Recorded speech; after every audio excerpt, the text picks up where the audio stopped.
Futures trading involves risk and is not suitable for all investors. Content provided in this segment is meant for educational purposes and is not a solicitation to buy or sell commodities. Hello, and welcome to another edition of Forecast Update Live, a video series from EverAg Insights where each month we gather to discuss our dairy market forecast. I'm your host, John Spainhour, joined today by Erica Medke, Matt Gould, and Phil Plord. To get us started, Erica, please run through the highlights of this month's forecast compared to last month's. Hi, John. Thanks for having me back again. Today's forecast numbers, as we look at cheese, they are up a little bit as we look in the near term through about the middle of next year. On the non-fat, those numbers are also up largely through the curve, even into 25.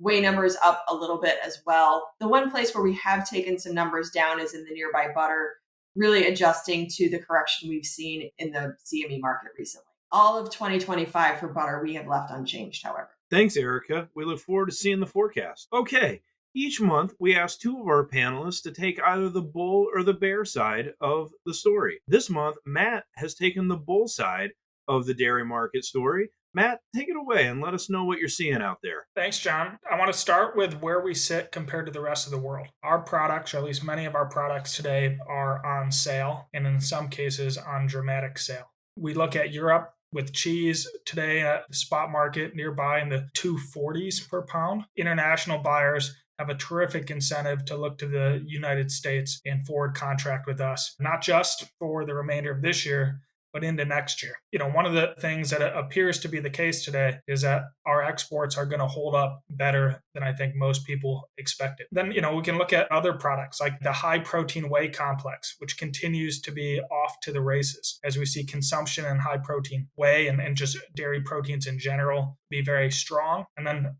thirdly, in the bull case is China. We've seen the Chinese government several months ago announce that they are going to trim the dairy herd. And then most recently, we've seen stimulus measures announced out of China, which I think at this point it's too early to tell exactly what it means. But we can see the stock prices of dairy companies shooting higher.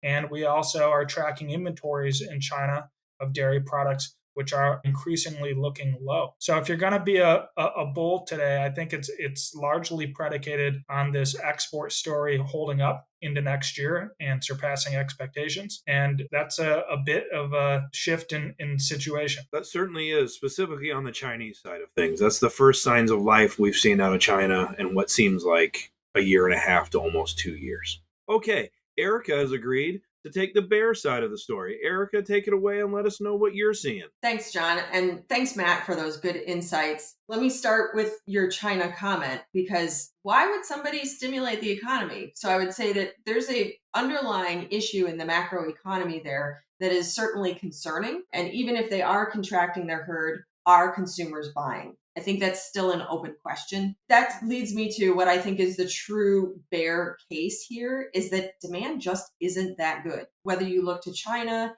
here in the United States, European or other developing countries around the world, that's a real challenge right now. When we talk to people domestically, there are some people winning, but there's usually somebody else that's losing. It seems to be more about trading share than it is really about increasing consumption. And for consumers, I think price still matters, especially in this very inflationary environment, that when we see retail prices go up, we do see volume go down.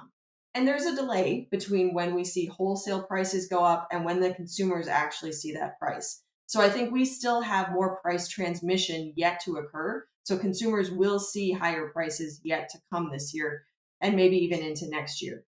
And then finally, I think from a bear perspective, we've all been talking about the $7 billion of additional dairy plant capacity coming online. I've just been working on updating that map, and we are seeing at least 3 more additions, expansions, new investments going in. Most of them, I would say, yes, they are brownfield, but we're still seeing people invest in this industry, producing more dairy products, and that's likely to add some downward pressure to our markets.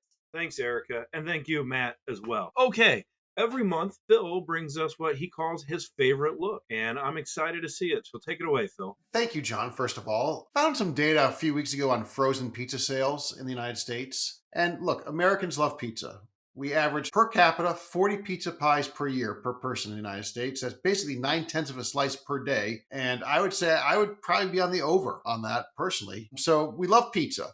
But here's the reality: pizza has gotten expensive out of the house. We've seen the big restaurant pizza chains. They reported very lackluster results, generally speaking, for Q1 and Q2. Part of the commentary around that was that prices have just gotten high. Concurrently, now we've seen data that's on this favorite look showing frozen pizza sales up by double digits on a volume basis in the US over the last 4 reporting periods. And we just think this reflects the larger story about food at home inflation versus food away from home inflation, the migration back to grocery stores and eating at home, and some of the impacts of such. So I think it's interesting at that level. But I think when you look at those price gaps, it's sobering or it's material.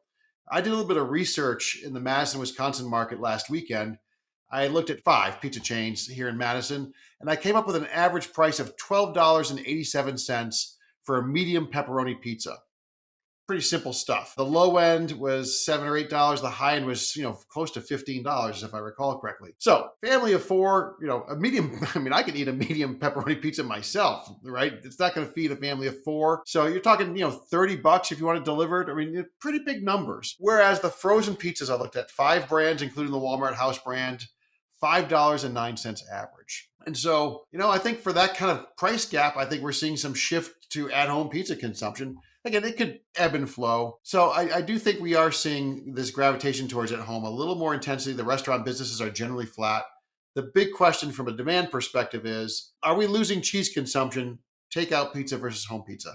I think the answer is a little bit. Some folks in the dairy say, well, don't you put some extra mozz on your frozen pizza? I've never heard of that from anybody outside the dairy industry, so I'm not sure how common that is. I would say there's some of that going on. So I think it's a fascinating take on the at-home, away-from-home menu price inflation dynamic, as well as some questions about overall cheese consumption. So that's our favorite look this week. I love this one, in case you didn't notice. Yeah, Phil, I've talked with you about this several times in the last couple weeks, so I'm excited to have you forward here in the chart. Okay, that'll do it for this month's edition of Forecast Update Live. Thank you to our panelists.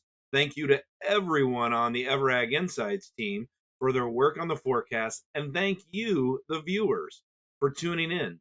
If you don't receive our forecast update and would like to subscribe, please reach out via email at insights@ever.ag. If you like this video, be sure to subscribe to our YouTube channel, give us a thumbs up, and share with a friend. We'll see you next time on another edition of Forecast Update Live.